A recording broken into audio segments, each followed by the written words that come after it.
అలసిపోయిన వారిని ఓదార్చుటకు అతడు నాకు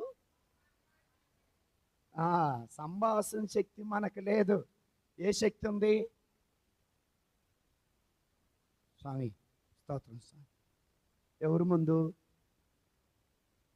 నా ముందు, నా వెనకాల ఏమంటే ఈయనొచ్చాడు, ఉపవాస ప్రార్థన అంటాడు, ఆల్ నైట్ ప్రేయర్ అంటాడు, 100 రూపాయలు అంటాడు, 500 అంటాడు, ఏందో. ఇంతకుముందన్నా సౌండూరు నెలకు ఒకసారి వచ్చేవాడు. ఈయన మంగళవారం పూజ అంటాడు, ఆదివారం పూజ అంటాడు. చెప్పేది అరగంట చెప్పడం, గంటలు గంటలు చెబుతాడు. ముందేమో గుడ్ మార్నింగ్ ఫాదర్, స్తోత్రం స్వామి అని ముందు అంటారు, వెనక్కి వెళ్ళి బాగా తిట్టుకుంటారు. ఇది అలసిపోయిన వారిని ఓదార్చడం. అదేనా?